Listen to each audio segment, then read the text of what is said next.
The night unfolds like a velvet glove, soft and slow with tales to love. Each word a candle flickering low. A world begins where whispers go.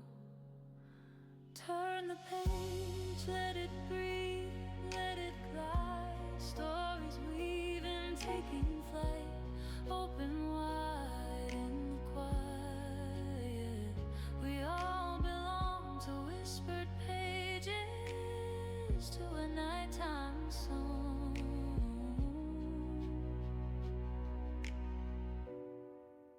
A pirate's map, a kingdom's crown, a hero rising, a villain's frown.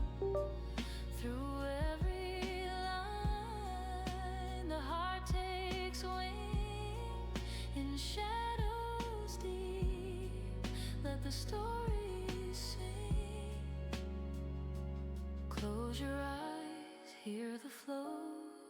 The words they hum, they glow. Turn the page, let it breathe, let it glide. Stories weaving, taking flight. Open wide in the quiet. We all belong to whispered pages, to a nighttime song.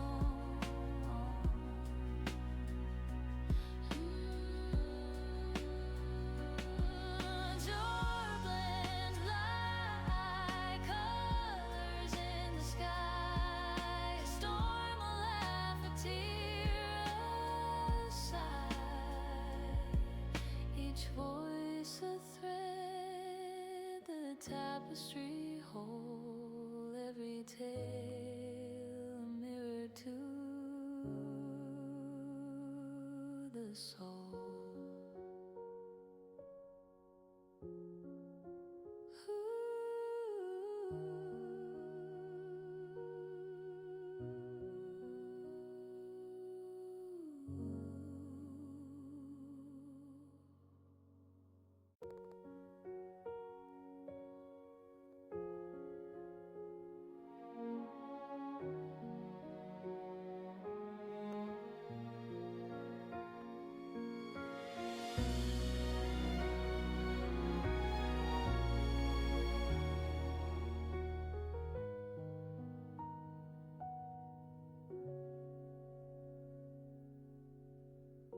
The night unfolds like a velvet glove,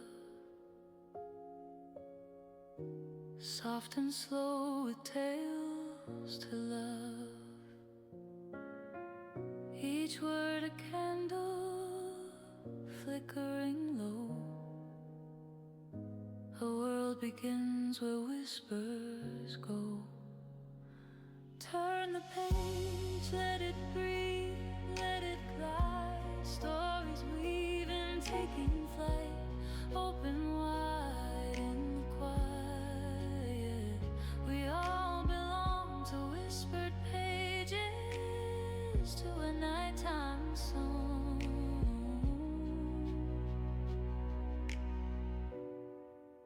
A pirate's map, a kingdom's crown, a hero rising, a villain's frown.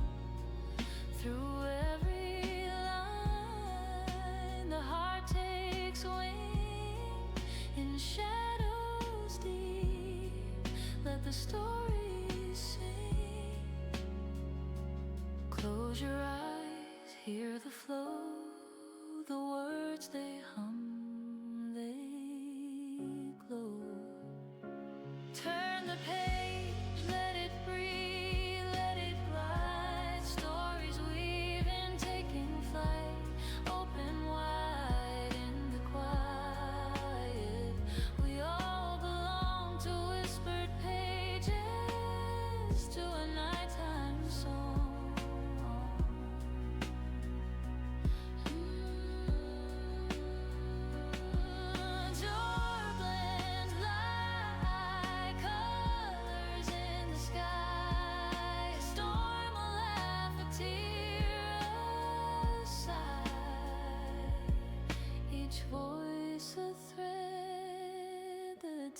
tapestry whole, every tale a mirror to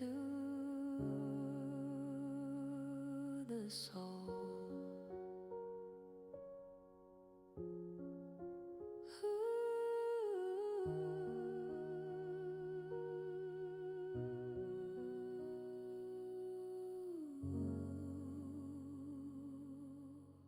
He sat for another few minutes. Ladies and gentlemen.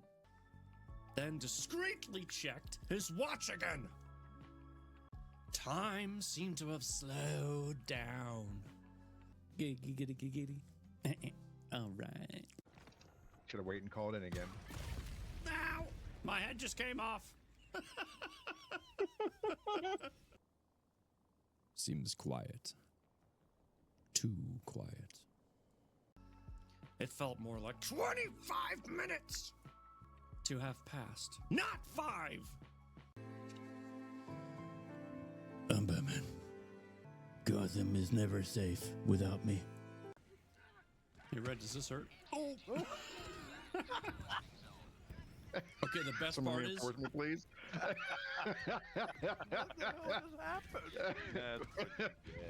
Red thought he was fancy. What time is it? It's 7 o'clock. Okay, like a good neighbor, State Farm is there. Hunger gnawed at him. You can attach towers? Shut up.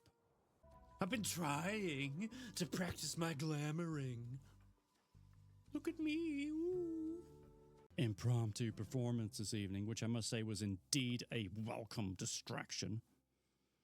And he decided that if she allowed him to use the bathroom to pee, then she probably wouldn't stop him from using the kitchen.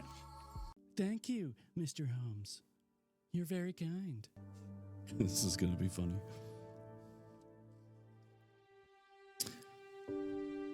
I wonder if he ever used the kitchen. Yes. Yes, he did.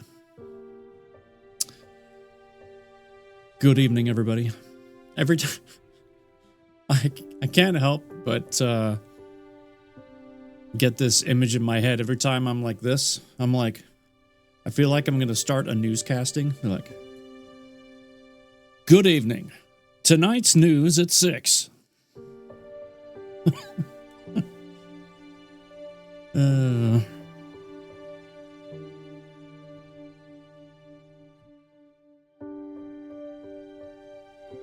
That would be my thing. If I were a news anchor, I would always start the show by going like this. Welcome, everybody. Tonight's news at 6 is exciting.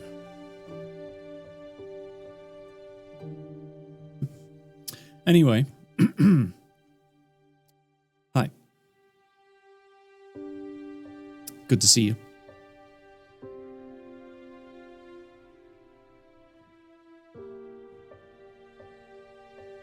Do you know how hard that is to do correctly? I don't have the neck muscles for it. Ugh.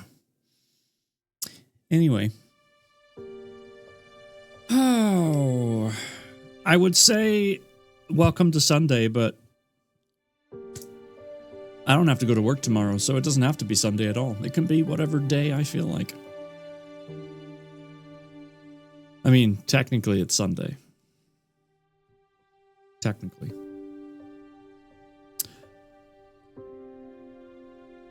But who's counting? Yay, same here. Yay!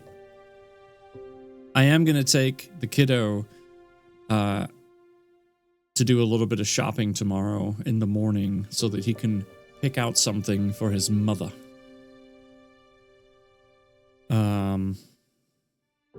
Yeah. So that'll be good. Excuse me, Renato. Do you say Happy Christmas or Merry Christmas? Ooh, that's a good question. I guess now that I'm in the States, I say Merry Christmas. But yeah, you know, when I used to live in the UK, I guess I would have said Happy Christmas. Happy Christmas. Yeah. Cheers. All right. Purple.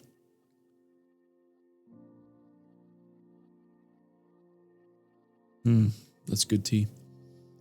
Had Stump Papa and the Grands over today and made cutout cookies and watched Army Fall videos. Or Army Fail videos. Jeez. Tons of laughter. Nice. Yeah, I got to play a quick game with the Stunt Papa along with Chew and Red before he headed out. And while he was on his way to you, I was on my way to the garage to do some more woodworking. I've got 2 projects happening right now. This is Murica.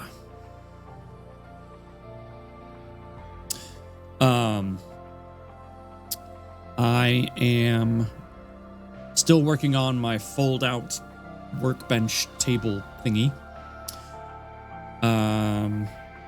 I'm essentially waiting for the hinges and latches and stuff that I need. Otherwise, you know, I'm not going to put anything else together just yet because I need those pieces. But they won't be here until like Christmas time, assuming they arrive on time, which as of late, I doubt.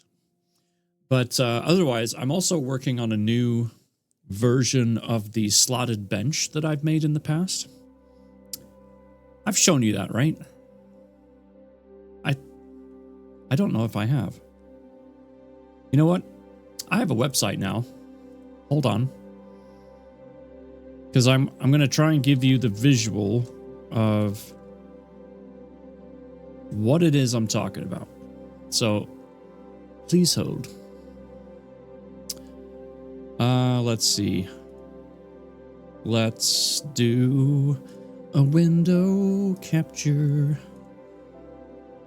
And let's capture something that isn't showing. Why are you not showing? All right, let's not do a window capture. Just kidding. Gotcha. Let's do a browser. Yes, a browser. And I'll just copy pasta. Boom. Okay. I'm going to cover everything up for a second. All right. So that is the slotted bench that I've been making for, you know, outdoor use. It's made out of treated lumber, so on and so forth. You'll notice how it's got thinner pieces of 1x4 in between the 2x4s. Hopefully you can see that. This new style is going to be an indoor version. It'll still have the 2x4s going lengthways. You'll still have the 2x4s vertical underneath them. But that's going to be it. And then what I've done so far is I've drilled holes into the longer 2x4s in 3 different spots. And then I've drilled holes into all of the smaller 2x4s in 2 spots. And I am going to essentially dowel them together and have the dowel act as the stabilizer. And the top pieces will be stained one color and the legs will be stained a different color to give it some offset. I haven't figured out what those are yet, but it'll be something. But yeah, that's kind of the plan. So I've cut the pieces, I've planed everything, I've drilled everything because I've got a drill press to do that nice and neat. I need to sand and then stain, and then I will kind of put everything together. So, you know, we'll see how it goes. We'll see how it goes. So that's a thing. It's in the works, as they say.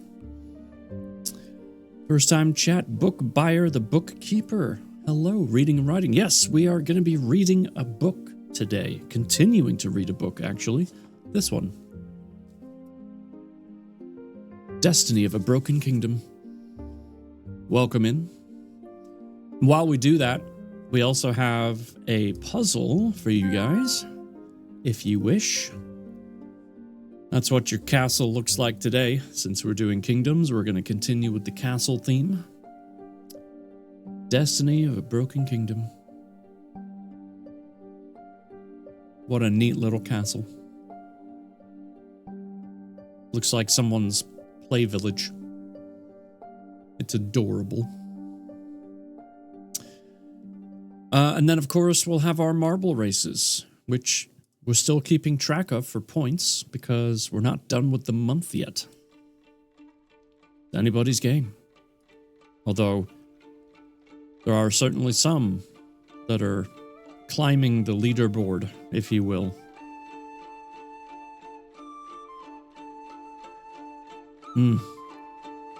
So good.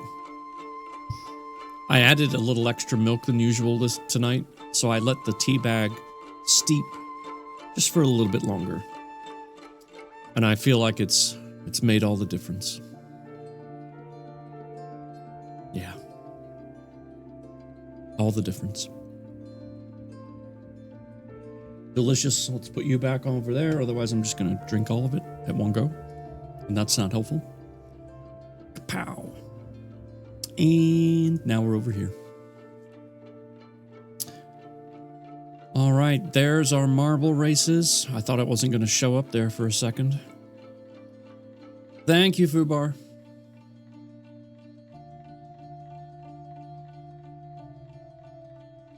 Trying to think.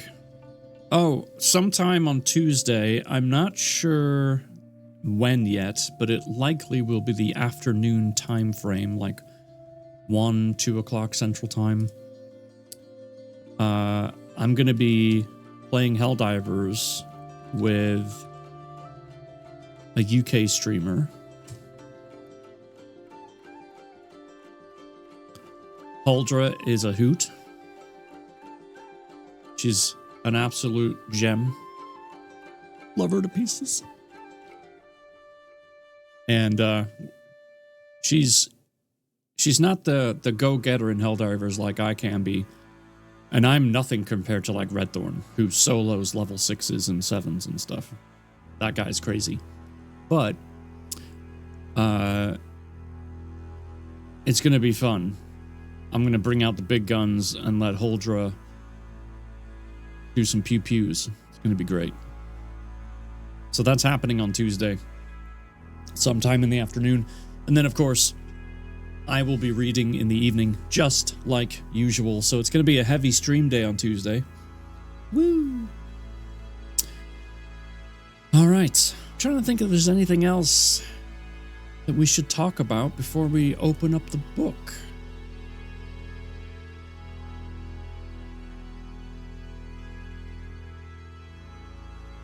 Nothing comes to mind. Sometimes I feel like I should take notes and write them down. Because I'm getting old. Up here. What level am I? Attempt number 6-7. Oh, that was cringy. Level 26. If my son were here, he would have been like, oh my god. And that was recorded too. Awesome. Okay. Let's wash that down.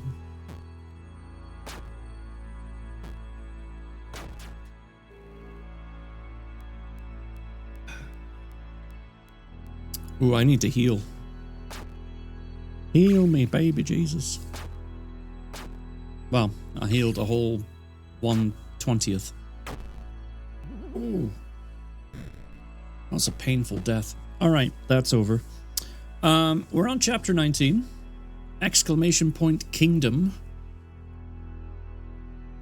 Check the link while it lasts. Page 132. We are moving quite along in this book. Thank you for being here. You could be anywhere right now. You could be doing anything right now. But you decided to come here. I need you to know that I appreciate that. Sit back, relax, and I will read to you. Chapter 19.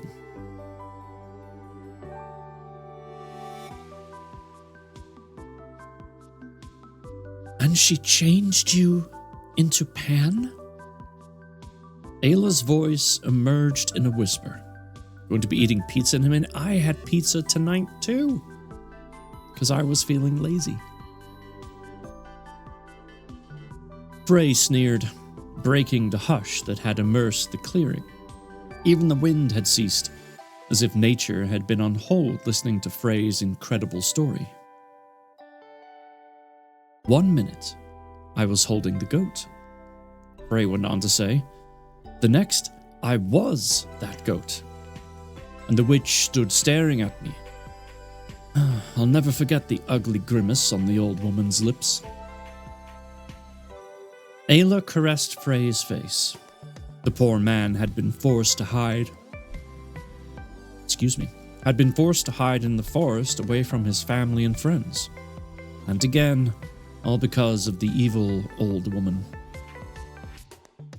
What did she do next? Frey's chin dropped to his chest. Nothing. She grabbed a quick handful of the precious herbs and left. Her faithful crows flapping their way to the castle where the tower window swallowed their cries. Tears prickled the back of Ayla's eyes. It had to be hard on the man to bring back such traumatizing memories. The sheer thought of what he'd been through pained her. Cupping his face with her shaky hands, she placed a comforting kiss on his cheek. Please, go on, she whispered. Frey took her hands and laid them on his chest. I picked up my ripped clothing. Lest someone think I'd been attacked by wolves. However unlikely that seemed in the courtyard of a protected castle. But I couldn't think clearly. One thing I did know, though. I had to hide. Ayla tightened her grip on his hands. What about the guards? Fortunately, none were patrolling this part of the grounds. I headed out of the courtyard as best I could. Not easy with hooves sliding on the cobblestones. He let out a weary laugh. But I had to get away, dreading what people would do if they saw me.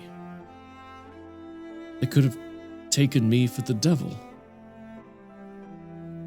And you took refuge in the forest, where you've been ever since, Ayla murmured. I waited in the trees until nightfall, and only when Bodis came looking for me did I show myself. Frey gazed across at his uncle. I'll never forget the look on his face. A frightening experience, Bodis admitted. Frey let out a nervous snort. Bodis knew of the abandoned hut. With nowhere else to go, and with a lot of hard work and help from him, I transformed it to what it is today. Ayla's eyes brimmed with tears. I still can't believe she did that to you.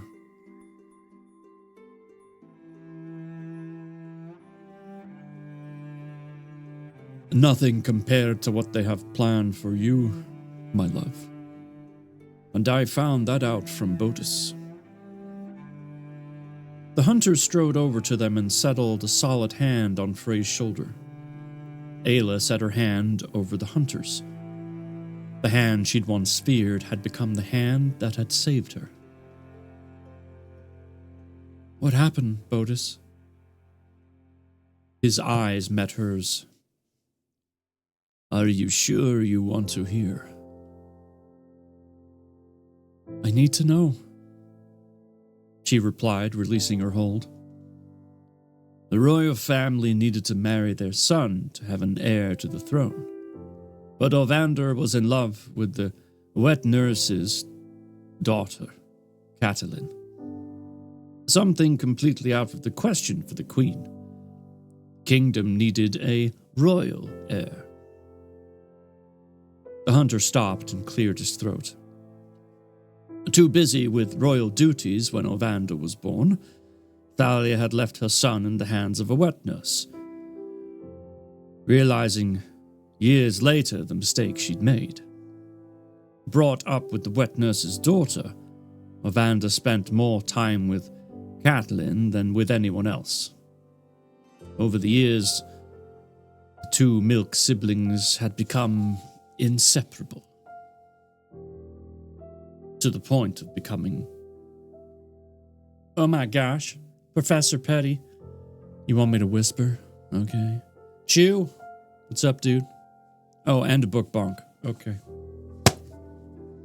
Thank you. I always love concussing myself for you all. So yes, this Whisper to Me is a new redeem I just added this evening because I thought it would be fun. So yes, let's see. Bodis was saying over the years, the two milk siblings had become inseparable. And then Ayla adds, to the point of becoming lovers. Ayla added, swallowing the bitter taste that had formed in her mouth.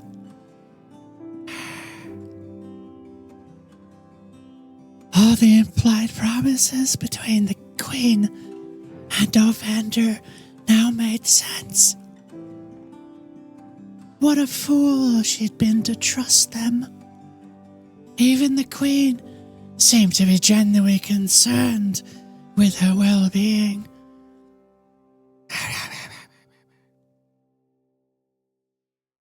Of course, the Queen opposed Olvander's choice.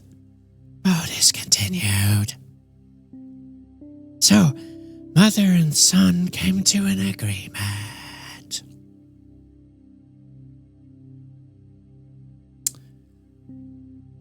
I told you, it's not quite ASMR.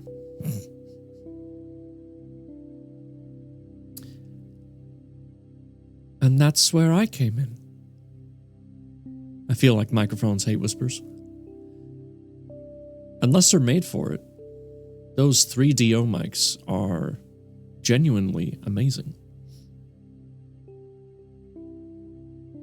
Ayla caught the pressure of Frey's fingers on hers and the frow lines on his brow. Bodis inclined his head. Marrying you to Olvander would not only bring prosperity to their kingdom, but also a royal heir. The prince promised his mother to wed you. In return, the queen agreed that once he had a descendant, they would do away with you, and the prince could marry Catelyn, his childhood sweetheart. Everyone I work with is going to feel like I'm uncomfortably close to them during every professional discussion. I'm going to get one of those and whisper. And they come with left and right ears, so if they are physically on your left, on the, like, Zoom screen or Teams or whatever, just be like,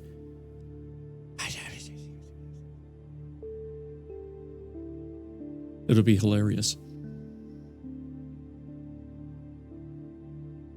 Do you know what I realized we didn't do? Gosh darn it, Stump Mama's mama, why didn't you say anything? Purple? You didn't say anything either.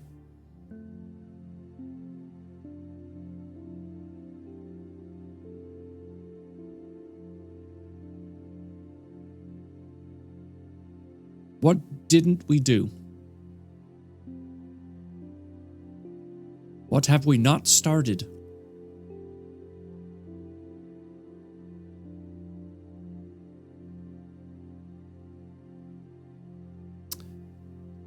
Marble races. Exactly. I'm sitting here like, reading's nice, but something feels wrong. Something feels off. And I can't figure out, oh my God, we didn't start the races. Okay, 60 seconds on the clock. Perfectly splendid. Get your marbles on the track. Right. Where were we? I'll streak if you whisper, and we play with marbles. Well then. A surge of adrenaline shot through her, pushing her to scream out her stupidity. They must have laughed at her naivety. Well, they wouldn't laugh for long. She would get Arden back, and then she'd make them pay. But that was not all.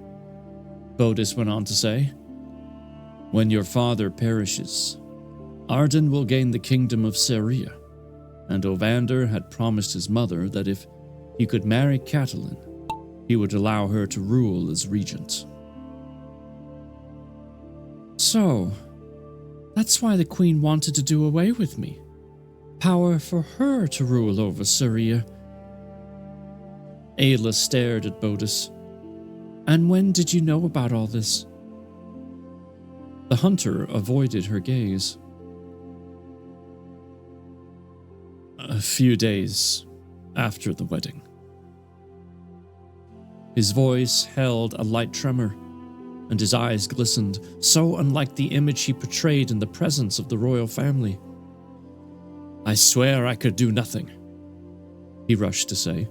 If I had refused, the queen would have summoned another person. That would have been worse. Queen Thalia trusts me. At least with me carrying out the orders, I could do as I pleased. Bodis and I knew you'd be safe, Bray said, coming out of his silence. We had it all planned. Aela stood in a flash. Why didn't you tell me all this? Bray ran a hand across his beard. Didn't you feel you could trust me? Of course I trusted you. That's not the point. You could have still have told me. When, Aela? When you were delirious? When you saw the monster I was? The right moment never cropped up. I couldn't just sit down and say, hey, Aela, your husband and the queen waited for you to have the baby and then planned to kill you. Aela let out a deep sigh. Bray had a point. I'm sorry you had to find out like this, Bray went on to say, standing to take her hand. I simply didn't know how to tell you. Aela wanted to push the matter further, to find out if he would have explained everything if she hadn't found out today. Ah, Professor Petty, coming in to take the first race. Well done. Just remember, whoever ends up on the podium today will get points. At the end of the month, whoever has the most points Perfectly splendid. wins a prize. A signed autograph of a scanned copy of my butt cheeks.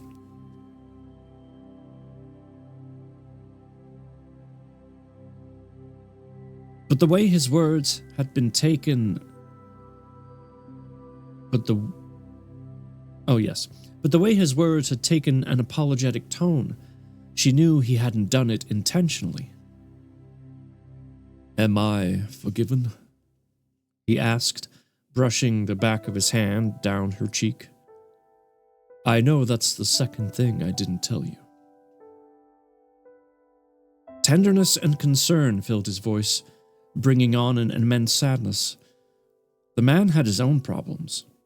Right now, he didn't need her bad mood added to his worries.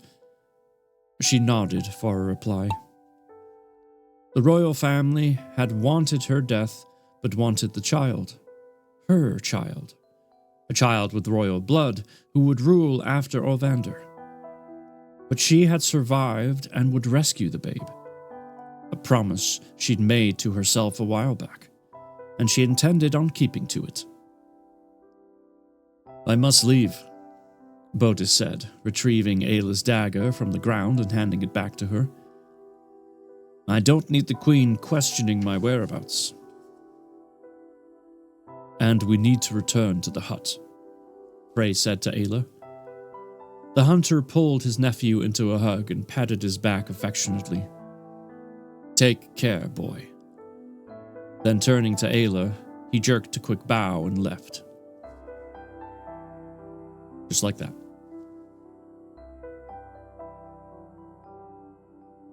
The young woman watched him hurrying through the trees back to his duty of serving the royal household, a man she now respected, hoping one day, when his part of her life was just a bad memory, she'd get to know him better.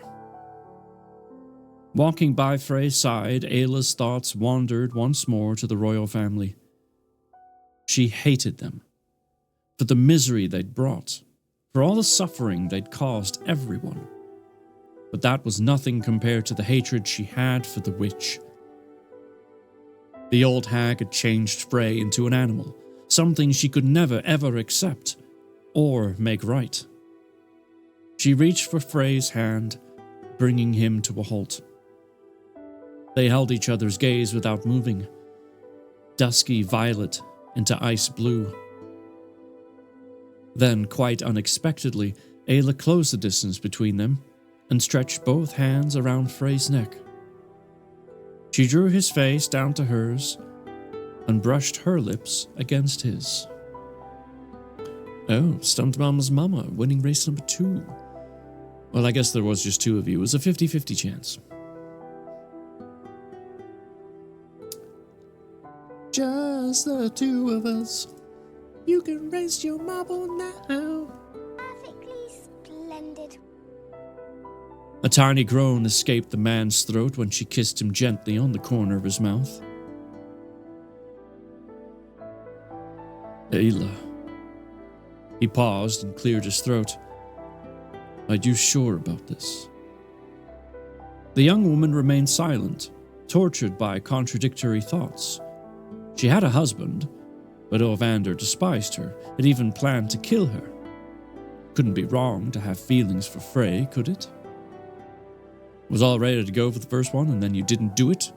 Had to AFK. I'm sorry, no one told me and I forgot. I'm a terrible person. I hope you can forgive me.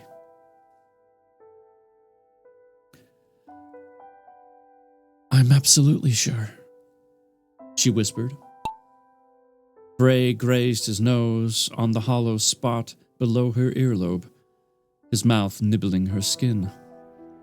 His mouth moved to hers, the tip of his tongue brushing ever so lightly across the young woman's lips. Within seconds, his mouth moved into a kiss that blended desire and love. And in a rush of emotions, Ayla kissed him back, pressing her body closer, feeling his chest pounding against hers.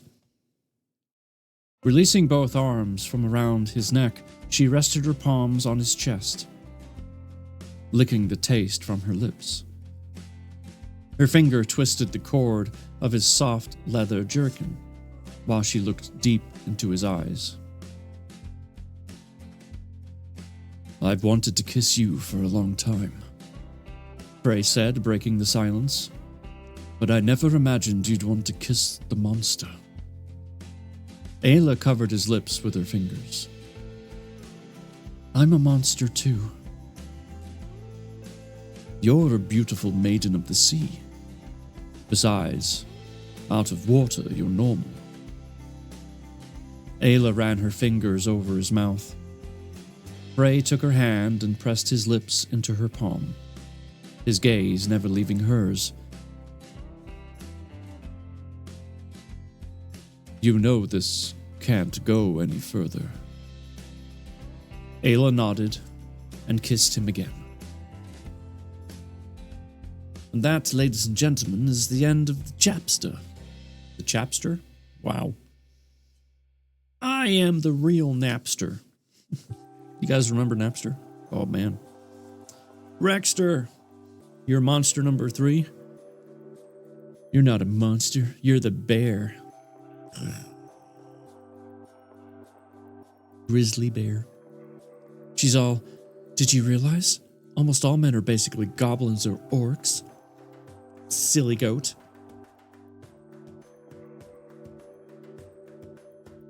At least once, I really hope there's a line where she says, you've got to be kidding.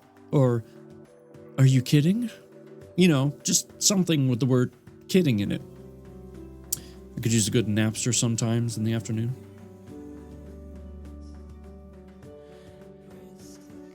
Agreed.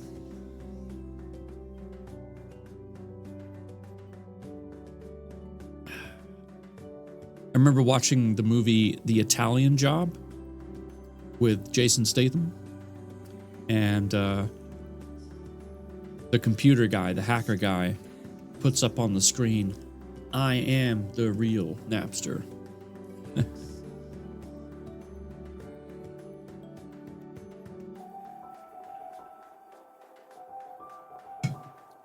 Pookie, you won. Thank you for that stream streak, sir. 10 stream streak. Woo! Let's move on to the brick. Just another brick in the wall. Dun, dun, dun. Perfectly splendid. Yes, it's perfectly splendid. 60 seconds on the clock as we jump in to chapter 20. Page 138. Let's carry on, shall we? If I directed a movie called The Italian Job, it would be primarily about someone working in a pizza place in New York. Hey, Brazzi, you're on to one slice or two. Come on, let's go.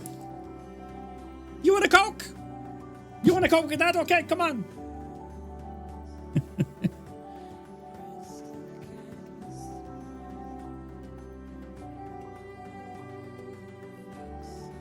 100%. Thank you. Thank you.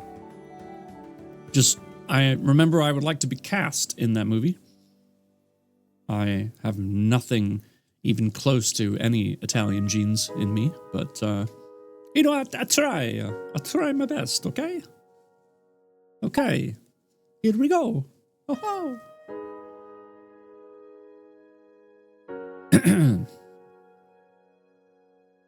I'll cast you in plaster. Don't tease me. Chapter 20. Breathing slowly, Ayla pulled her cloak over her shoulders and gazed around the hut. Dressed in her breeches and tunic, she was ready to fetch Arden. The 7-day wait had been long. At first, she'd been vexed, but those feelings had soon been replaced by anger. She missed her son so much, but in a short while, they would be reunited.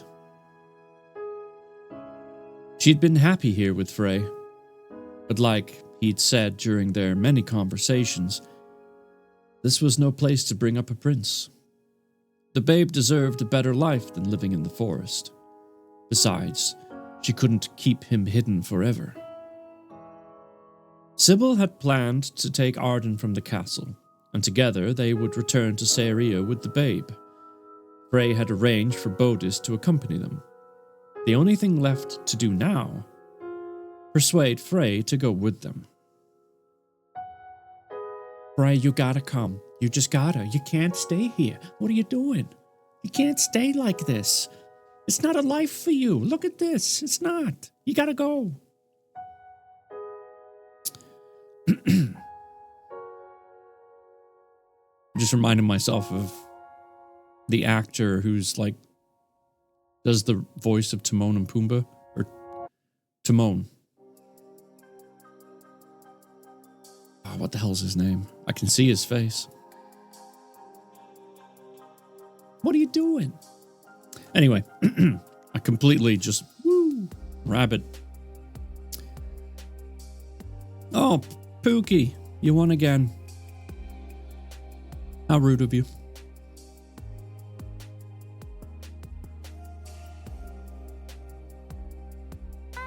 splendid. The next race will begin soon. A dark shadow filled the hut, blocking the evening light.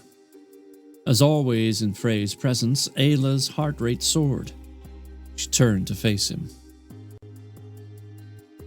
"You're going," he said, and she knew it hadn't been a question.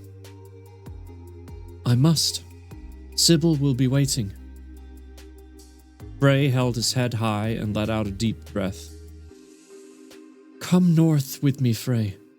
Come to my father's kingdom." And then what? Ayla didn't answer, and Frey let the silence stretch. "Frey," he shook his head, "you're a princess, Ayla, and your place is in a castle with a prince and all its fineries, not with the simple horse breeder." Even though he spoke jokingly, his hard eyes and fixed mouth betrayed his casualness. "I married a prince, and look where that got me. He abandoned me in the forest to die." She spat out in anger. "I don't want a prince, or any other man for that matter. I want you." Frey's face tightened. "I shouldn't have let our relationship get out of hand. I'm sorry." "Well, I'm not." "Well, hello, Redthorn. Good to see you." Ayla exploded, placing a hand on his arm. "I'm not sorry for you finding me, for looking after me, and I'm not sorry for falling for you." Frey snapped the twig he'd been holding and threw the pieces onto the ground. "Are you prepared to spend the rest of your life with a beast? A goat? And what about your son? What will he think of me when he gets older?" His voice started off sharp but dwindled to a whisper, betraying the depth of his emotions. Tears brimmed in his eyes, but he blinked them away quickly. "And have you thought about how I might feel? People would stare at the ugly monster I am. And what future would we have together? I'm better off in the forest where no one can see me." "I'm not all human either. You know about my mermaid side." "That's different. You control your other side. I can't. I'm stuck like this forever." "Maybe we could find a cure? A way to end the curse? Bring you back to your normal self?" Frey let out a long breath. "That's wishful thinking, Ayla." "So, you plan to stay hidden in the forest for the rest of your life?" "If I have to." Ayla sighed. "Why are you being so stubborn?" "I'm not being stubborn. I'm realistic.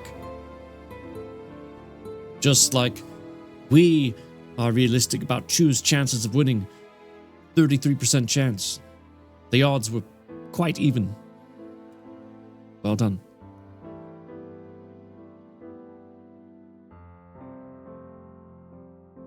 "All right. Perfectly splendid. It is perfectly splendid for this next race to start. Get your balls on the track." He turned and clenched his fists. "Are you blind to the point of seeing me as anything other than the beast I am?" "Are you finding excuses, Frey? Have I been wrong all along, thinking you had feelings for me?" He turned in a flash. "You know my feelings for you. Then come with me." Frey shook his head. A lump of misery stuck in Ayla's throat, growing with each word Frey pronounced. She tried swallowing, but the lump remained. like we planned. Bodis will see you safely back to Saria, he said in a gentler tone. Oh, Purple wants me to read aggressively. Nathan Lane, yes. Why? What are you doing? That guy's great. Thank you, Stepmom's mama, for finding that. Oh, Timon! Why, you don't like bugs? You want some bugs? Come on, you can't stay here. Let's go! You looked it up, it was bugging you? It would have bugged me too, but I have a job to do.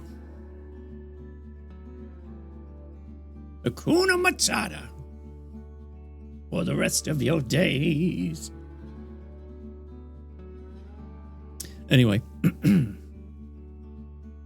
reading aggressively.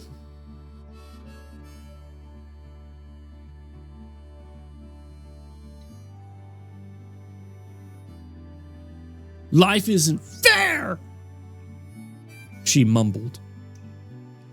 Frey tied the strings of her cloak before brushing a tear from her cheek with his thumb. Life never is. They held on to each other, both avoiding to be the first to pull away. Frey. Words failed her, and she gave in to sobbing. Frey rested his forehead against hers. It's for the best!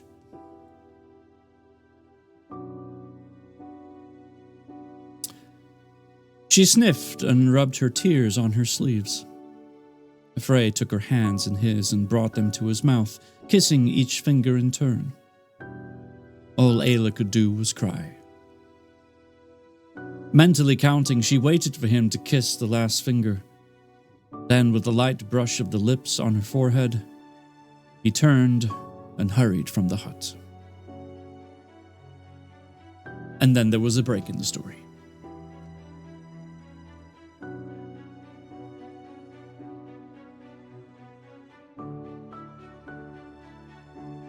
Feeling extra aggressive today.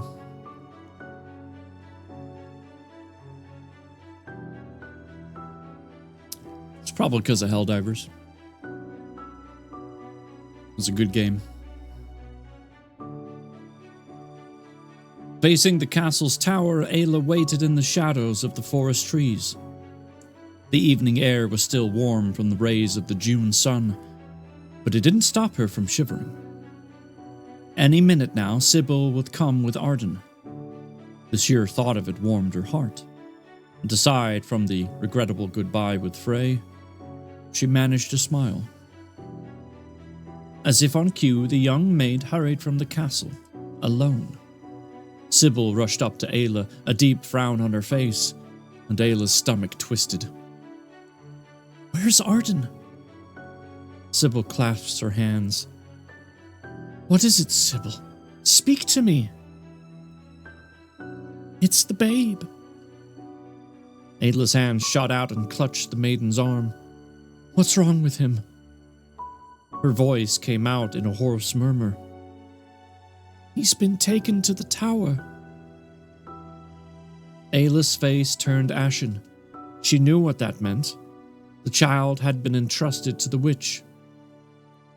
But I have a plan, the maid added. A heavy thud of footsteps sounded behind Sybil, and Ayla hastened to take long strides backwards.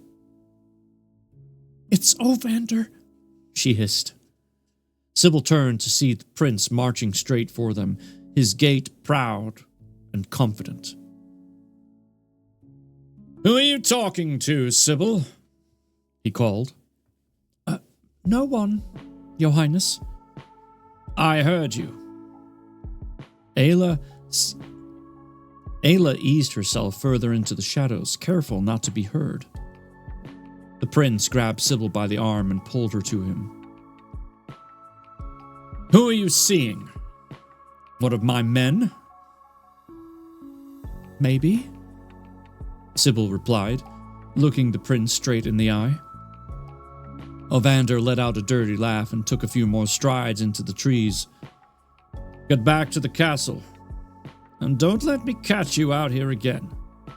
You no longer have your mistress to defend you. God bless her soul.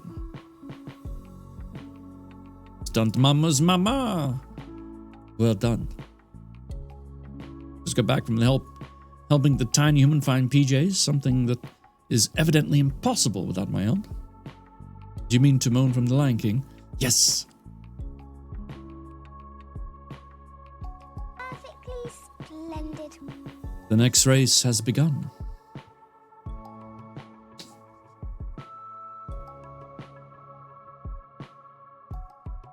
Ayla ground her teeth. What a bastard.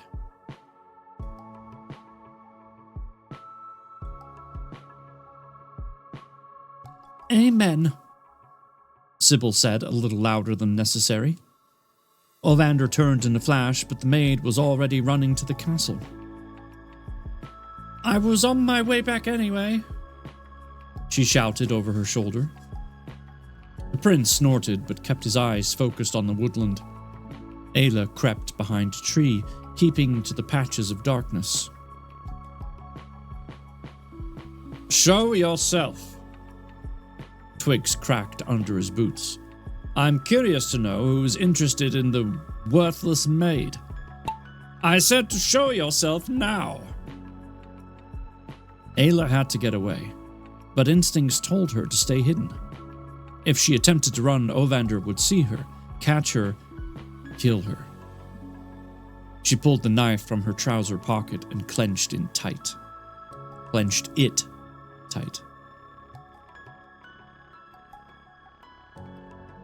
Fever's gone. Well, that's good.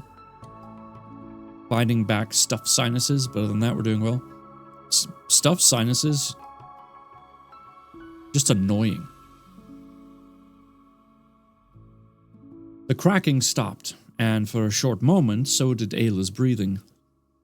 Blood roared through her ears, and sweat purled on her forehead. She tried to stay calm, all the while straining to hear a noise to the prince's whereabouts. He mustn't find her. She was so close to her goal. No noise sounded for a long while. Had the prince returned to the castle? Or was it a ruse to make her come out of her hiding place?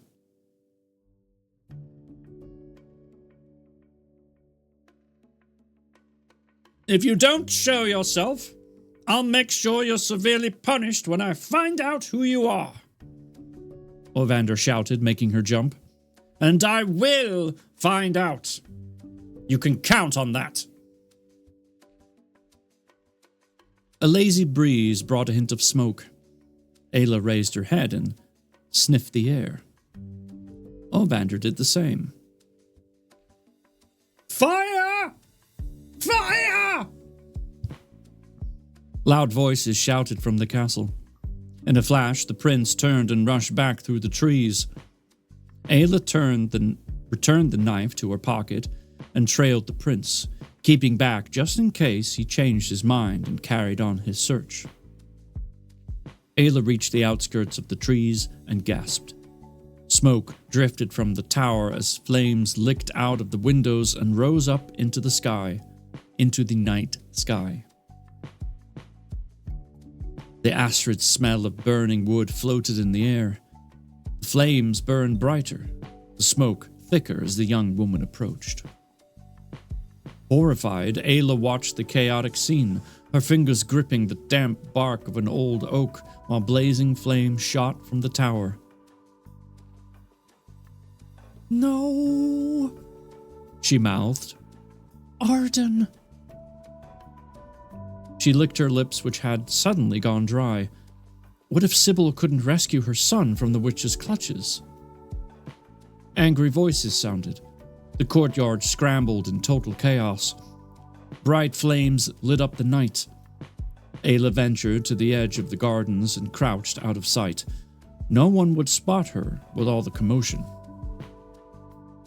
But we all see this. Red Thorn coming in first. Alex made her a great card with a happy birthday mommy written out in very randomly arranged letters inside. Both of the boys offered her beads in addition to their normal present to make the cards extra special. Well, that's just wonderful. Perfectly splendid. Oh, kids. Am I right? Anyway, carrying on. Maui, thank you for the lurk.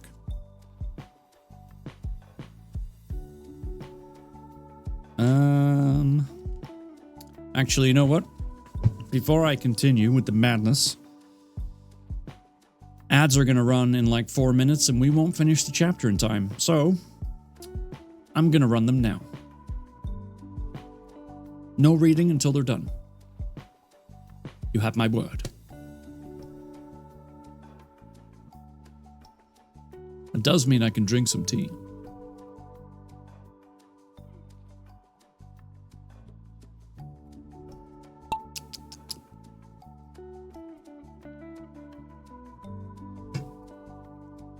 Delicious.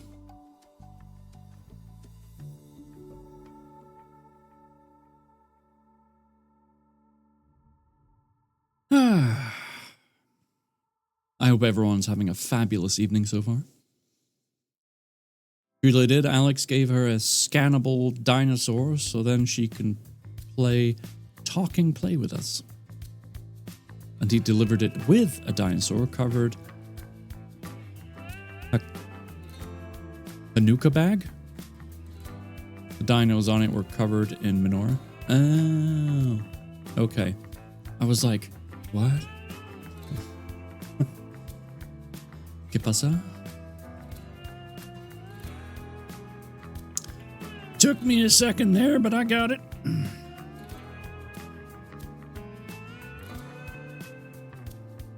It had been in the bag. But when he picked up the bag, he didn't want her to miss the dinosaur, so he took it out for her and handed her both the bag and the dinosaur together, showing her how it roared and moved. I love how kids want to make sure we don't miss what they see. You know? Like, these are the details you need to pay attention to, mom, dad, uncle, whoever, sibling. Even though to us, it might be just genuinely obvious, to them, it's everything. And that's kind of what makes it so special, because we suddenly realize what is important to them in that moment. Like, you need to know that it moves like this, and if you do this, it does this. Like, that's important. I miss hearing Alex's roar in the background when Witchy would stream.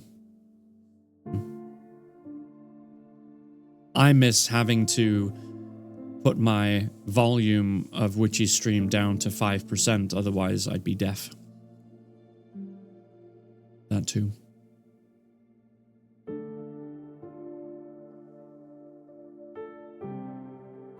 She always had epic music playing in the beginning. I loved it.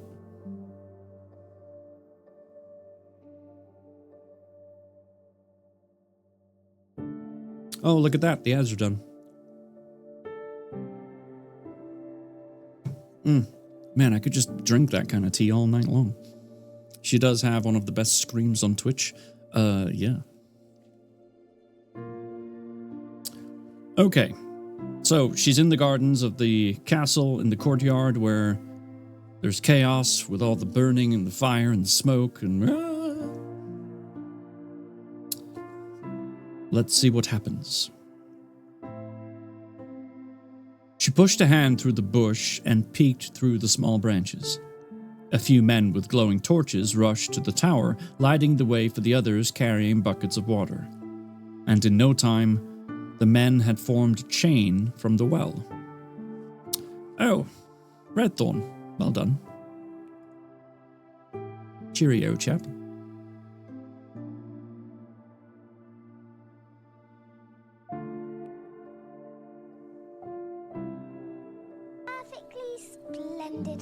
That's right, it's perfectly splendid because race number 9 is on its way.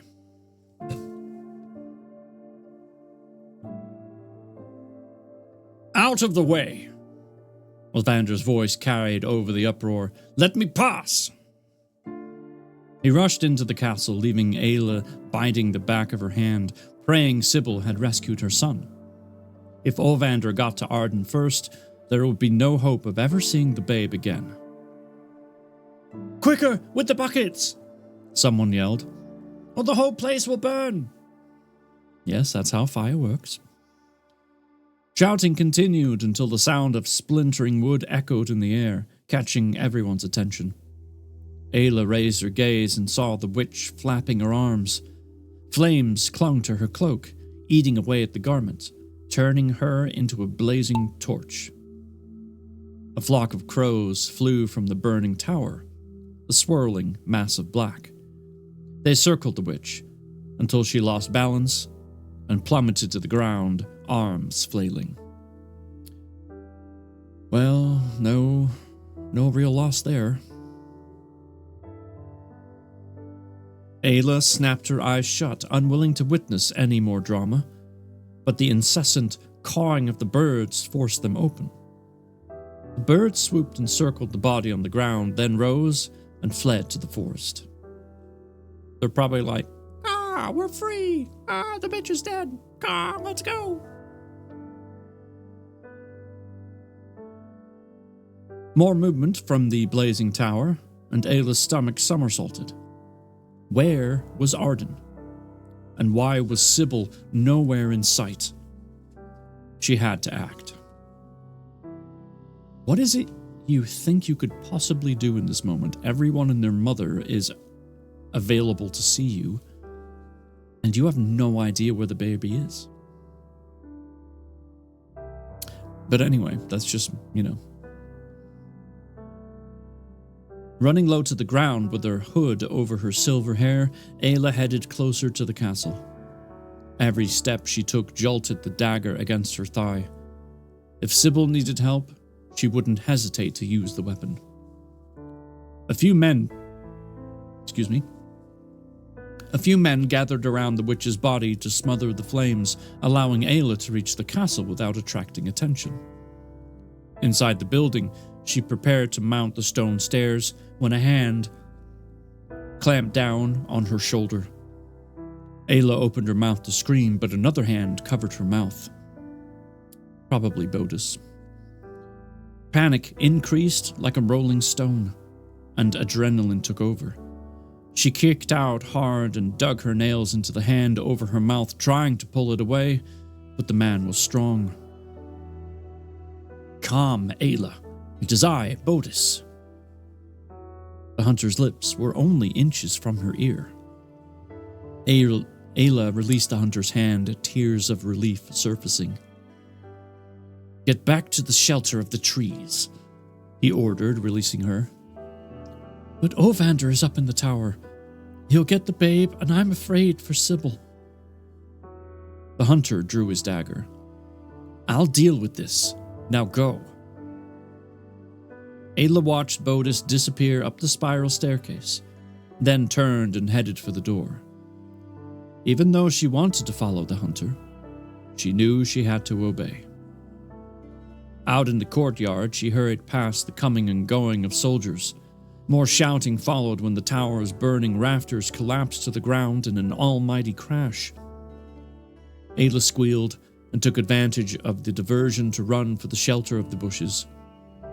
No sooner had she crouched behind them than another body flew out of the tower. She stifled a cry when Olvander's body hit the ground with a dull thud, a dagger deep in his chest. Well, no escaping that one then. Heads turned and 2 men rushed up to the body, their torches held high. In the light of the blazing flames, a halo formed around the prince, and Ayla recognized the dagger's handle. She'd seen it hanging from Bodis's waist. The young princess gasped. Revenge had been part of her thoughts, but she'd never wanted anyone's death. Purple's out for blood, though. Marble blood, that is. She took first place in race number 9.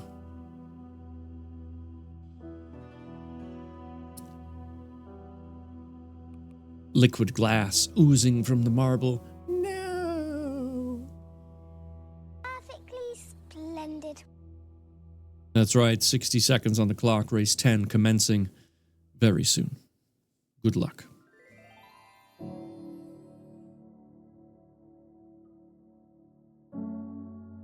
I've lost my place. No, I haven't.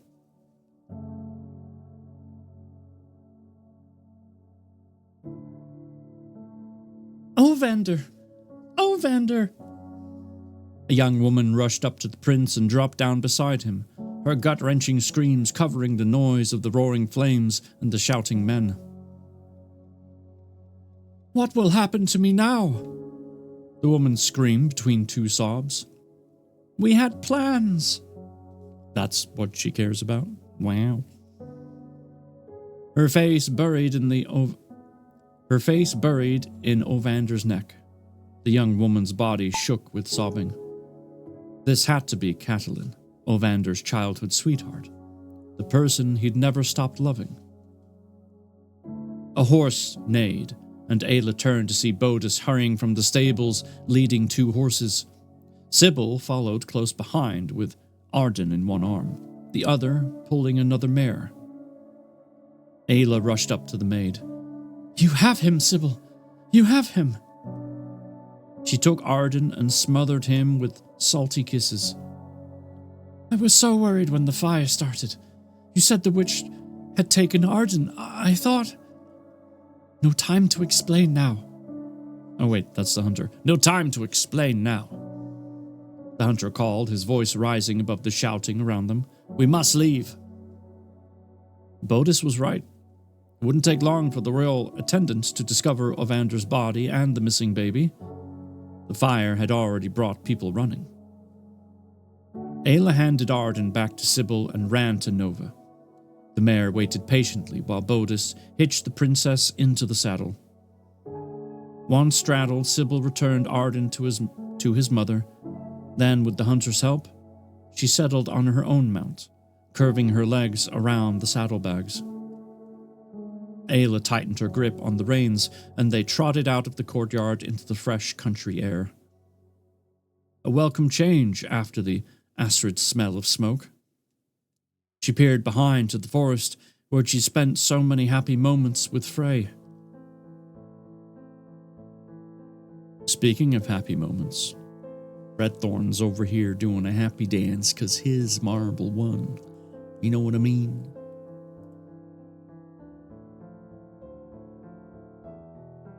Why?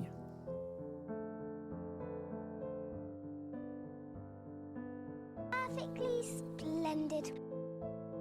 Race number 11 is starting right now.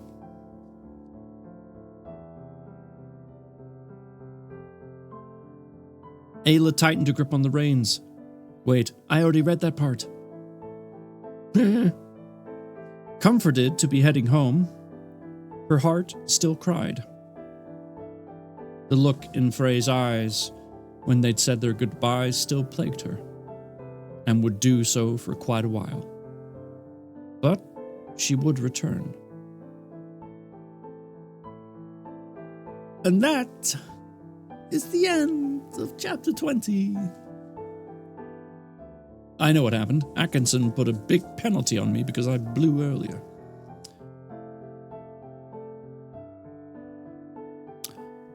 Blew him up. Yes, that's what happened. He blew me up. I'm gonna get tea. Tea? Anybody? No? Just me? Okay.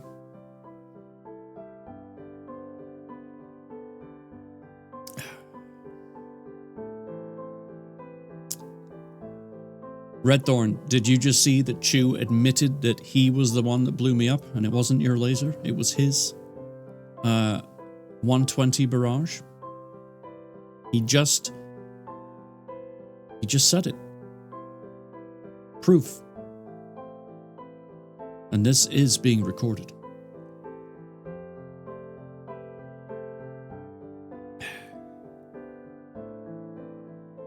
I need to turn the fan on. It's quite warm in here. And I know I'm drinking hot tea, but that's not the point.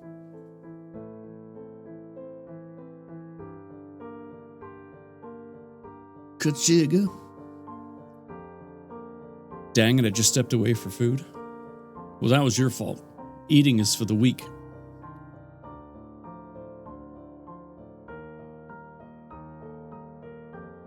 More importantly, did you hear what I just said, Red Thorn?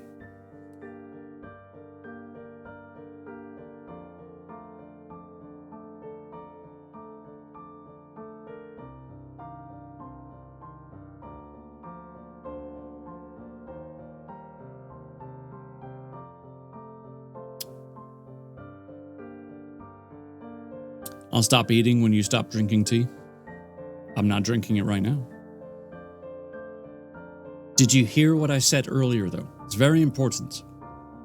I've stopped reading just to make sure you know what Chu admitted to. I don't think I did? Okay. Chu said, I know what happened. Atkinson put a big penalty on me because I blew him up earlier. He admitted that his 120 barrage blew me up, and it was not your laser. You can't handle me at my 120 walking barrage. You don't deserve me at my 380 barrage. I never wanted your 120 barrage. I was this close from getting in. This close. And then my body got cut into pieces from a big explosion. Cut my life into pieces. 120 barrage. Suffocation. No breathing. Perfectly splendid. Good thing I had your samples from the last time you died. Right. We are on chapter 21, folks. Page 147.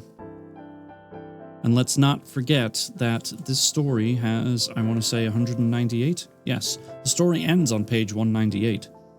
So we're like 51 pages away. By the way things are going, this story will end Tuesday night. Bittersweet moment. But, alas, chapter 21.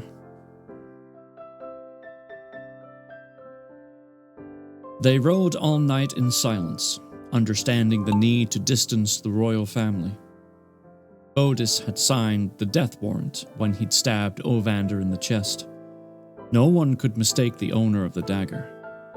Once the royal family discovered the princess's body and the missing babe, the king's army would be after the hunter. They had kept to the forest, steering clear of farmsteads and villages. It hadn't been in their interest to attract attention. The only place they could have been tracked down was along the passageway leading out of Lucania, but they'd got through without any incident. With the passageway behind them, they only had a few miles to cover through the part of the island named Freeland. From there, they would be in Syria and safe. An overwhelming silence hung over the stretch of barren land. Its rugged landscape was barren. No trees, no wildlife. Simply a desolate, wind-swept piece of land that acted like a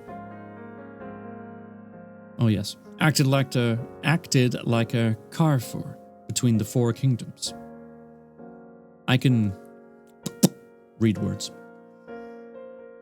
A place no bigger than one of the beaches in Syria. A place no one wanted to live or claim for theirs.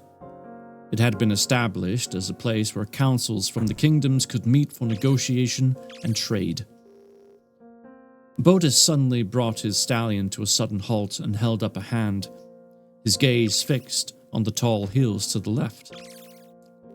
Ayla pulled on Nova's reins and tucked her cloak tighter around the babe strapped to her chest. "What is it?" she asked. "Movement up there." The hunter jerked his chin in the direction of the hilltops, now visible in the mid-morning light. "Up there. We're being watched." Sybil brought her horse next to the hunter's. "Danger?" "I wouldn't wager my gold on it. No doubt the Darien keeping an eye on us." "But we have no Enunciation. We have no quarrel with them," Ayla said, worry lacing her words.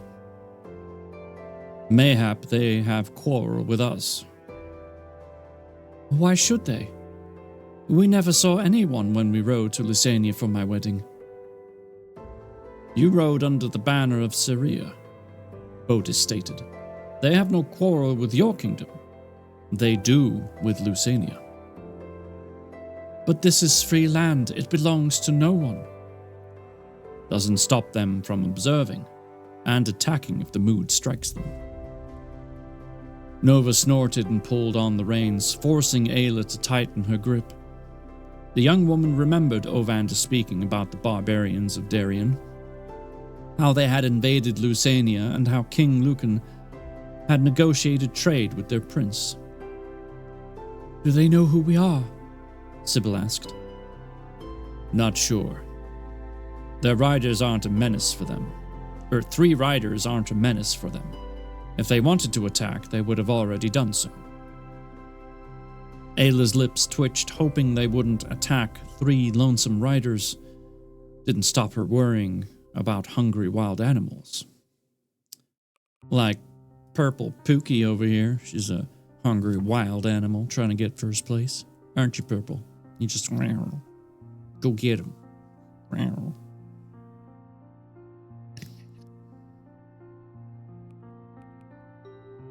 Perfectly splendid.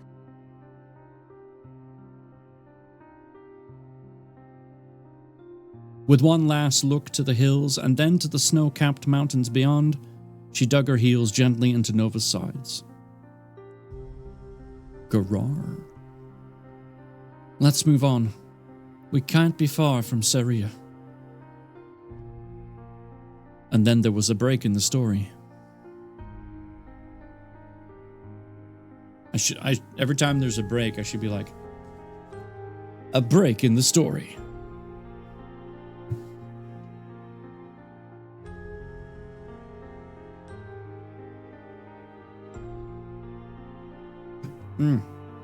Man, that tea's good. On the crest of a hill, Ayla pulled her horse to a halt.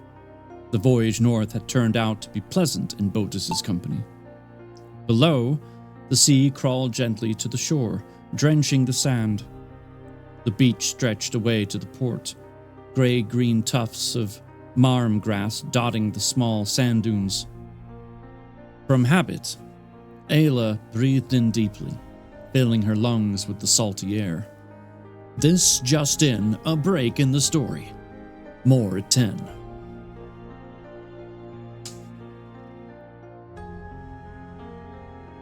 The sun warmed her skin, and the young princess groaned with pleasure.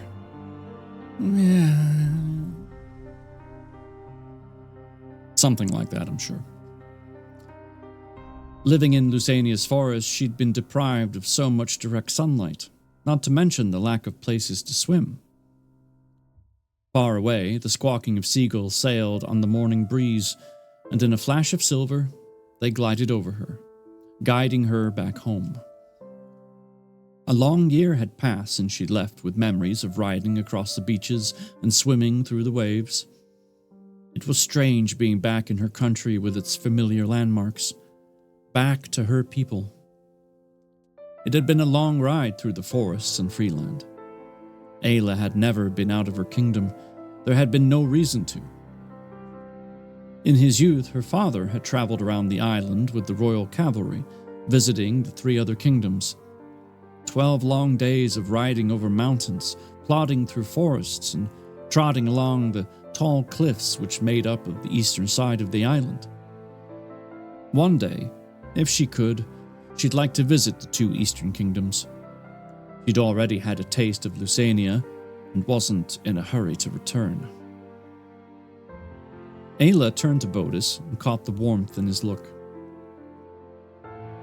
"Thank you for accompanying me," she said, her throat tightening. "Frey and I couldn't let you and Sybil travel on your own. Not at night, and not with a babe." "You're a good man, Bodis. I won't forget that." The hunter's face colored as he patted the horse's neck. Ayla knew all the king's men were loyal. Bodis topped them all. When the queen would discover the hunter had killed her son, he'd be hanging from the gallows in no time. "Are you sure you'll both be all right?" he asked. "I'm in my homeland," Ayla reassured him. "You have nothing to fear." "What if you're attacked?" Bodis asked, twisting in his saddle to glance over his shoulder at the bushland. Ayla let out a little chuckle. "We're a peaceful kingdom with very few criminals. Besides, everyone knows me. Why would they want to hurt us?" "Then, with your permission, my lady, I shall return to Cavalon, to my sister and niece." Ayla stretched out a hand and gripped the hunter's arm. "Take care, Bodis. I know you can no longer return to Lusania. I only hope Frey will be all right on his own." The hunter bowed his head. "And thank you," she said. Bodis clicked his tongue and urged his mount forward.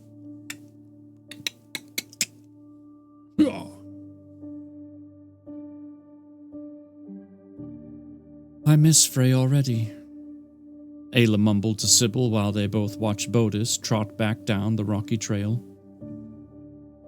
"Purple!" "Not taking names today. Purple came in to kick butt." "No need for pen and paper. We aren't taking names."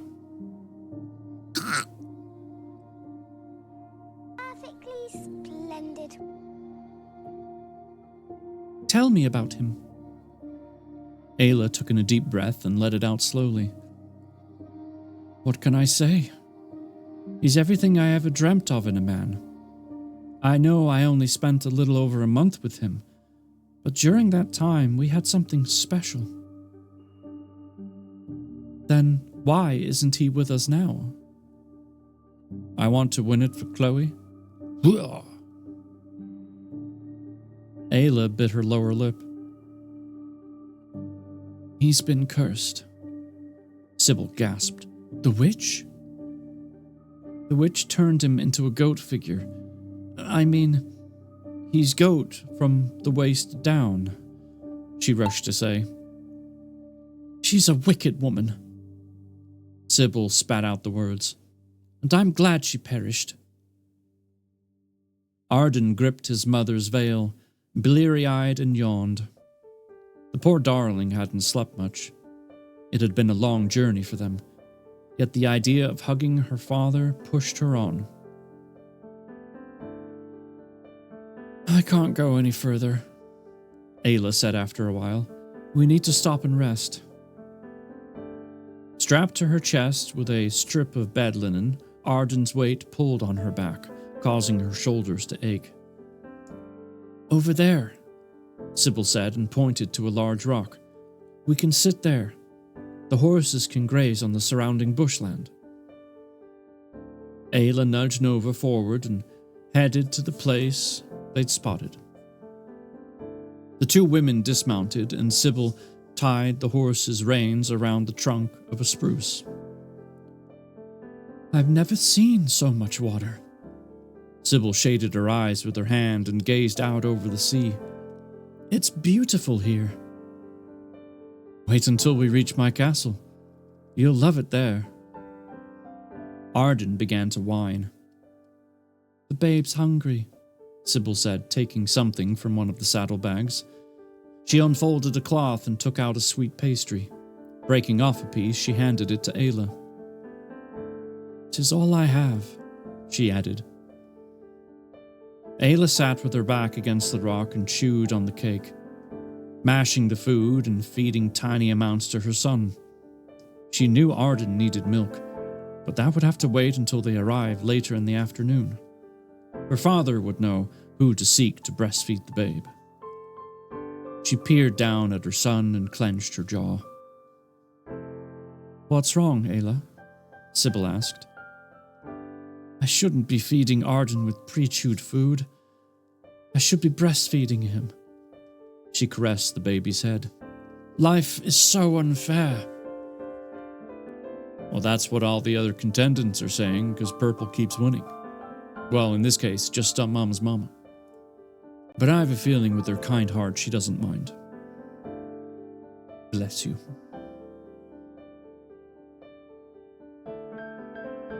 MSLA Raceway. I don't know why this one gets special attention, but it does. Race number 15 of 16. Perfectly splendid. Here we go. See, I knew you wouldn't mind, because that's the type of person you are. On saying the last phrase, Frey sprang to mind. She'd said those same words to him when they'd said their goodbyes. It seemed so long ago. Ayla sensed desperation closing in, watching and waiting for the slightest signs of weakness to creep up on her. She was tired and dusty with a hungry babe cradled in her arms, and her back ached from riding so long with him. But she had to fight, to live in hope of better times. Shaking her negative thoughts, she changed the subject. "Tell me what happened in the tower. How did the fire start?" You mean to tell me they haven't talked about this the entire time? I feel like that would have been the first thing they talked about. But anyway, here we are. The young maid examined her hands, hesitant to speak. "Please, Sybil, I have to know." "I needed a diversion to get Arden, so I threw the witch's brazier onto the tapestries. While the old woman tried to put out the flames, I snatched Arden from the crib. But when she saw me take the babe, she turned and ran for me. That's when her cloak caught fire. She tried to pull it off, but stumbled onto the balcony and fell." Ayla closed her eyes and kissed the top of Arden's head. "Were you there when Ovander fell to his death?" Sybil nodded. "Ovander rushed in the moment the witch fell out of the tower. That's when he saw me with Arden. The prince scared me, Ayla. I've never seen him like that. A madman, shouting that he'd kill me." A frisson crept down Ayla's spine, imagining the look on Ovander's face. She'd only been scared of him once, the time she'd met him on the stairwell after fleeing from spying on the witch in the tower. "The prince grabbed Arden from my arms and laid him in his crib," Sybil rushed to say. "His hands squeezed strong around my neck. I thought my time had come to join the Lord. Oh, Sybil, I'm so sorry."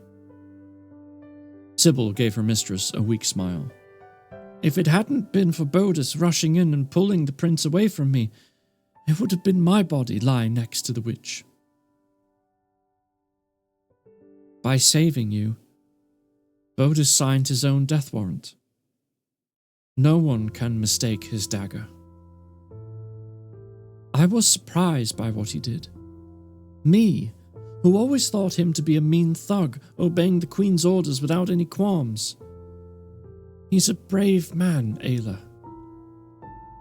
That he is. and I only found out recently. In fact, Bodis is Frey's uncle. Sybil's eyes widened. So that's the reason why Bodis abandoned you. Once again, her maid had proven to be quick-witted. Yes, Sybil. He seems to be made of unyielding steel, but the man has a heart of gold. That he does. And ladies and gentlemen, that was chapter 21. Average Aim. What's up, sir?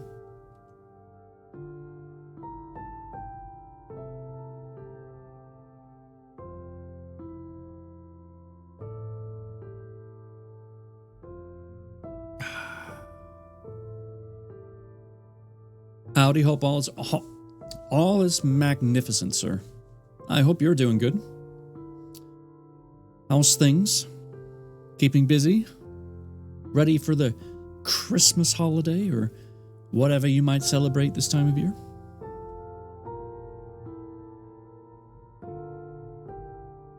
Holy cow, Purple. Save some for the rest of us. Just getting stuff ready for tax season? Oof, don't remind me. Oh. That's something I'll be focusing on right after the holidays. Yep. Not just to mention, you know, all the normal stuff. I've now got 2 LLCs to account for. Perfectly splendid.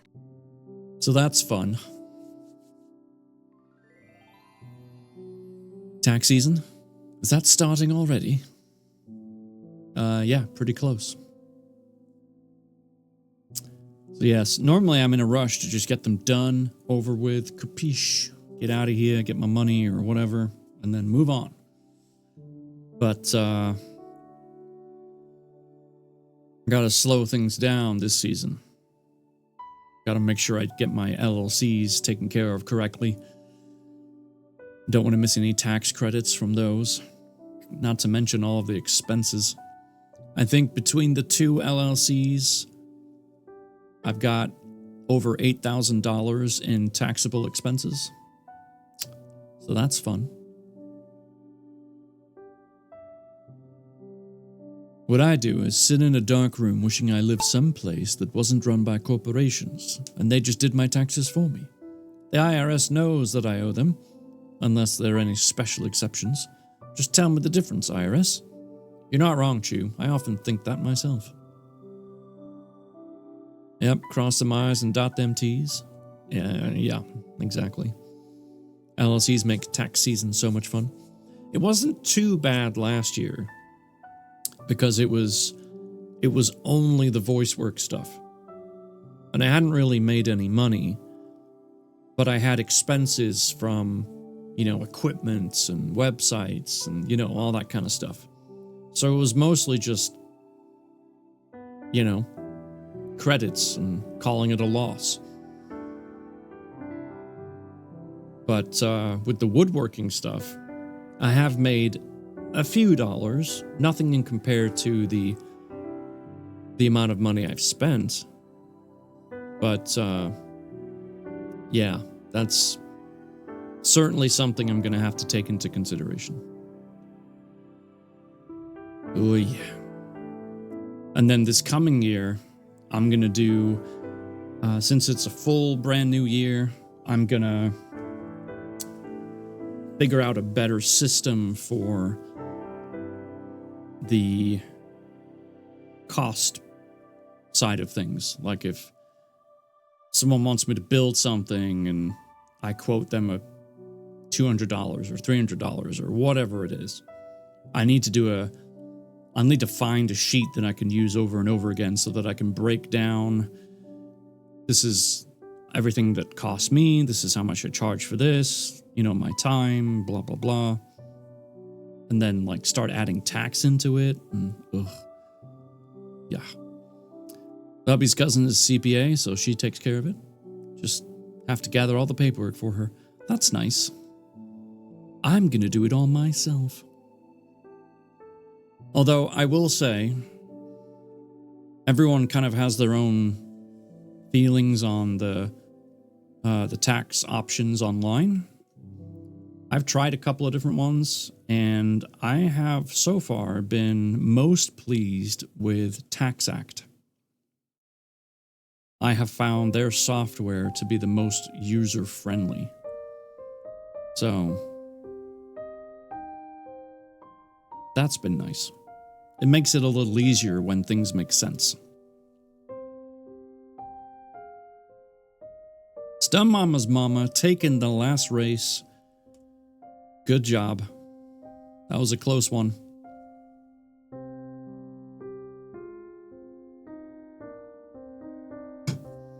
All right, let me check. So chapter 22 starts us on page 153, and we go to page 198. How long is chapter 22? Because it's kind of a question of, do we do one more chapter, or no, I can't do another. No, it wouldn't be worth it. We used TurboTax until the hubby made his LLC. Yeah, I've used TurboTax in the past. I didn't mind it, but it got, when some of the tax stuff changed, it got a little weird. So I ended up trying out TaxAct and preferred it over TurboTax.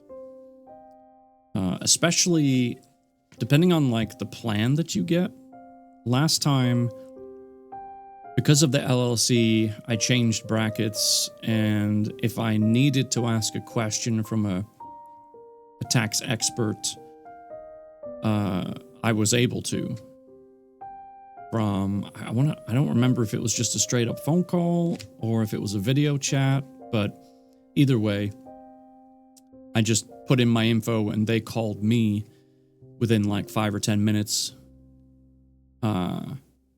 I think they were even able to access where I was in the online process so that they could see what I was seeing, and they talked a couple things through with me, and then I just kept going. So that was kind of nice. But I think we'll save the rest of this book for Tuesday night. We will finish Destiny of a Broken Kingdom on Tuesday. We have 45 pages.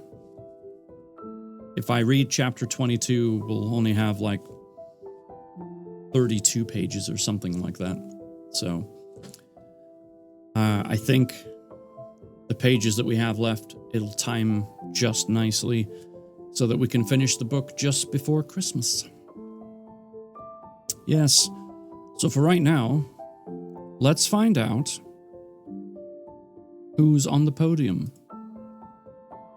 I think we can all take a guess who got first place.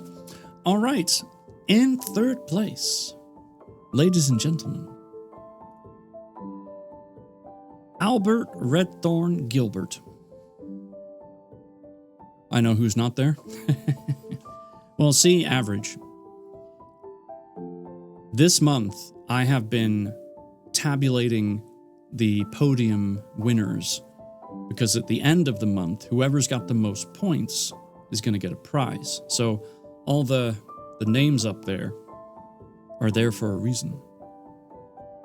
There's a Gilbert in there now. There's whatever I want it to be, all right? Okie doke, might be late to stream on Tuesday. That's okay. We'll be happy to have you whenever you mightn't arrive, madam. All right, so we got Redthorn in second, Redthorn in third. In second, we have Stunt Mama's Mama. Well done. So that only means that the one and only Purple Pookie is in first place. Congratulations, Purple. You did it. 152 to 102. You had a outstanding, like just huge lead. Huge. Some people say they have the biggest leads, but I'm telling you, we have them all. All right. So I get to do this. Purple times 2. And then in second place, I get to say Stunt Mama's Mama times 2. And then in third place, I get to say Red Thorn times 2. Bam. Updated. Poor Dry, missing out on points. He might get overtaken here. He might. Because Purple, you've got, let's see. Let me do some math here, okay? You have from first place 6 points, 2 points for second, making 8, and 1 point for third. So you have 9 points right now, which is even with Dry. Does he have any other points anywhere else? No. So you and Dry are neck and neck right now. So it would be very interesting to see what happens next time.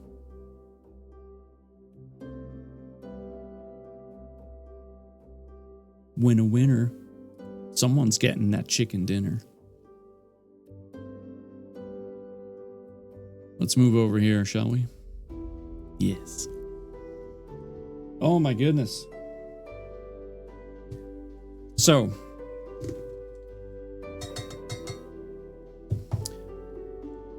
the book is almost over.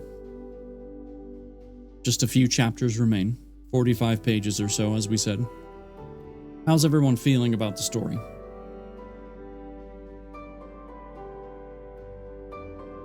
Oh, it's so good.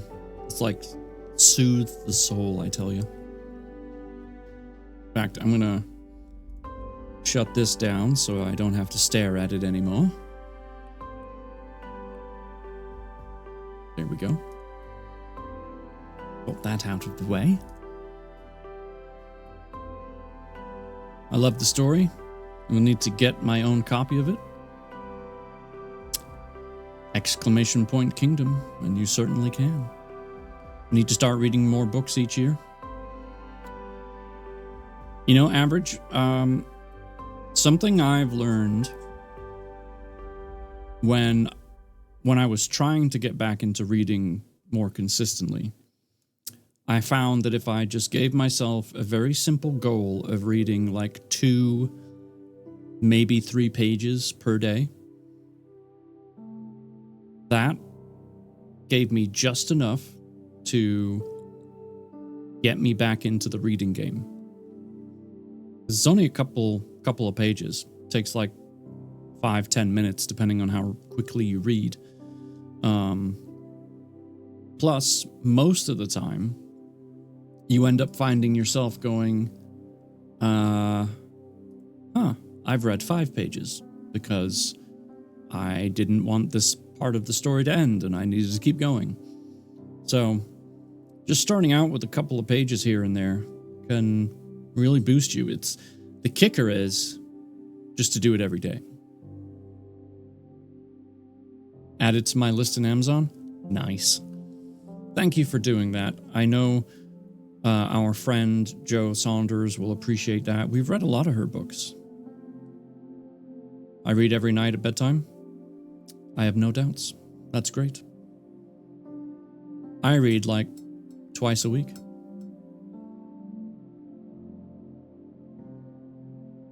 That's my kicker. So, because I'm reading on stream for like a couple hours at a time, give or take,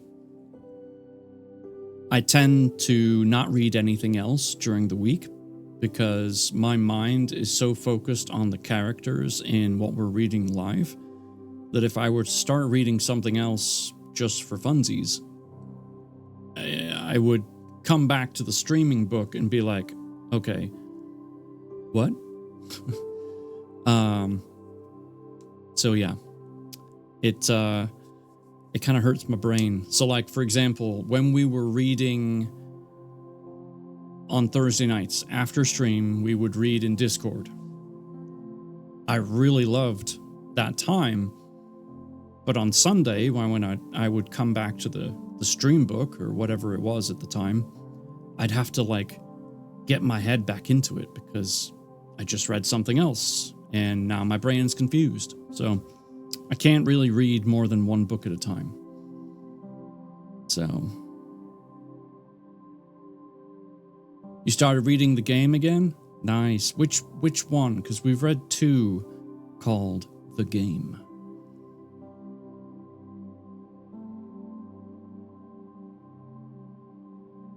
Oh, man, so good. This tea is hitting the spot, let me tell you.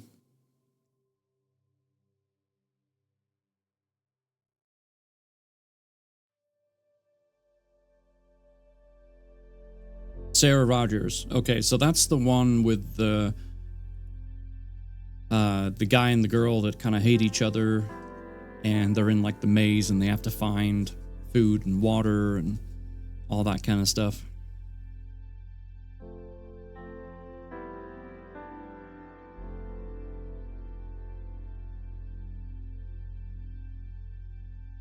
That's a question. Does anyone have...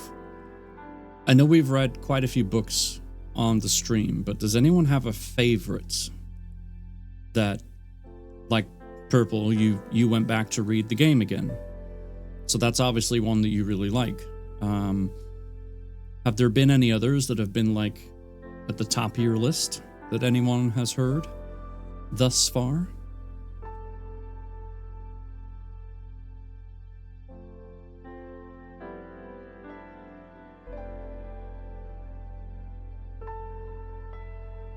Game is probably my favorite. I purchased the entire Sparked Revolution series. Nice. Nice. I like this one, the one you're reading now. Yeah, it's pretty good. There's a... there were a couple of, like, grammar-related things that I knew Joe would want to correct, so I did tell her about that, and she's already made the changes, so... by the time you order yours, Stunt Mama's Mama, what I have spoken to her about will have been fixed. So that's good. But that's also kind of the cool thing about having a book from an author that is, you know, not world famous, that just loves to write and has good ideas, you know, and knows the ins and outs of writing a story. You get the rawness instead of like this fancy polished thing from 5 ghostwriters and 10 editors, you know.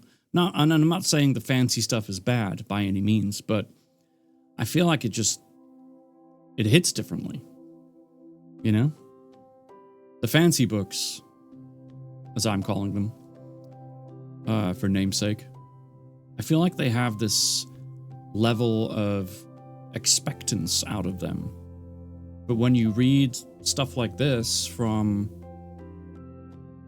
everyday author, so to speak, there's no bar.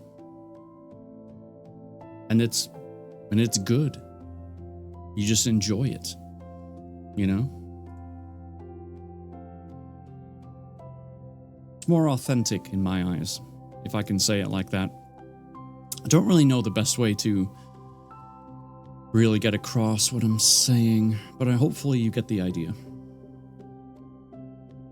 But anyway, I am blabbing on.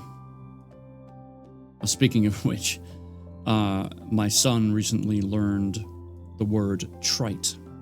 Trite. We were playing Wordle, and we had TR blank TE. And I sat there for a second, and I was like, try trite. Put an I in there. And my son and wife looked at me like, huh? I was like, just go ahead. And sure enough, that was the word. So we got to talking about the word trite, and now he uses it all the time. Which, in and of itself, is becoming trite. But it's fine. He's thrilled to bits. He said he used it in front of his friends at school, and they were like, what? We told him to use it in a conversation with his teacher, but one step at a time. It's adorable either way. All right. It has been a ton of fun hanging out with you guys tonight. I am going to see who is online that we can go right to. And then, yes, we'll finish this book on Tuesday. And then Thursday, I will be streaming, day after Christmas. Or wait, hold on. Pause. My brain is all mixed up. Thursday is Christmas. I'm not streaming on Thursday. As a family, we're actually going to go see the new Fire and Ash movie of the Avatars movie. It's our new tradition on Christmas Day to go see a movie. Anyway, I digress. We'll finish the book on Tuesday. And don't forget, I'll be streaming, or not streaming, I'll be on Holdra's stream sometime in the afternoon, probably around 1 or 2 Central. So please follow her. Come check that out. She's a ton of fun.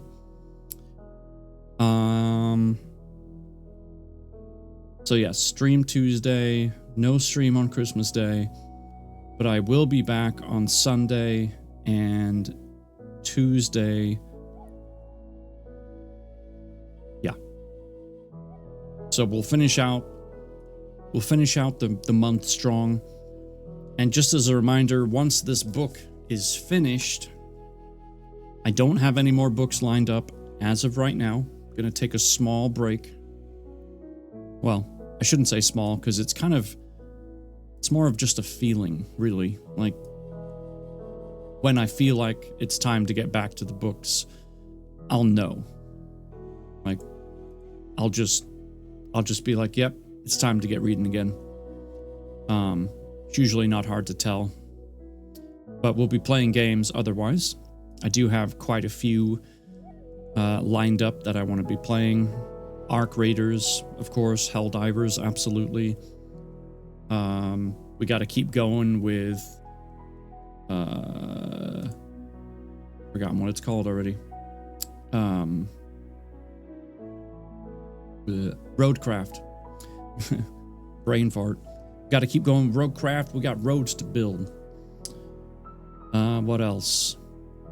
American Truck Simulator. Haven't done too much of that lately. Got to get back into that. Super was amazing and gifted me Power Wash Simulator 2. So that'll be fun. I've also been... I won a copy from Johnny's stream of the Lego Movie 2 video game.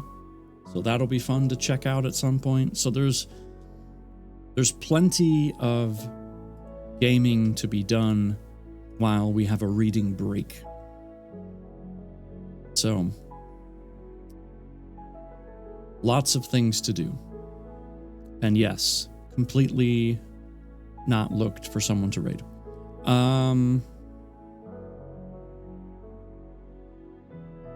Trying to find someone that we haven't raided in a while that would make sense. Yeah. Yeah, she. You're good, kid. You're real good. But as long as I'm around, you're second best, she.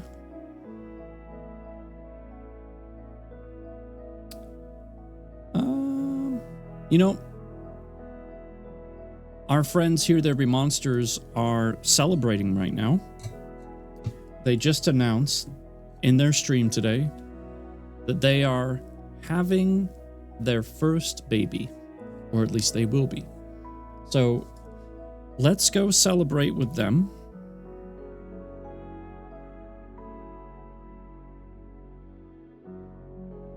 Please copy that message.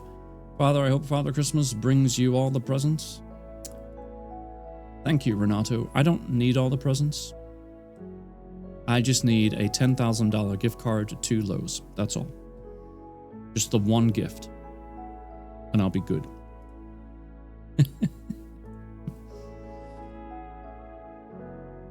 All right. Rating. Here There Be Monsters. Let's wish them a congratulatory...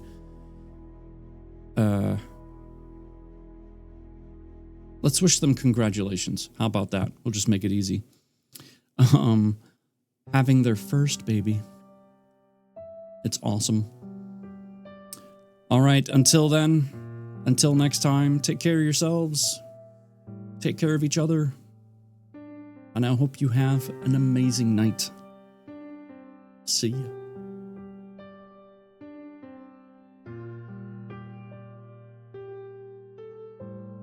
Yeah, generally I was leaning towards trying to cut it pretty evenly, but I messed it up.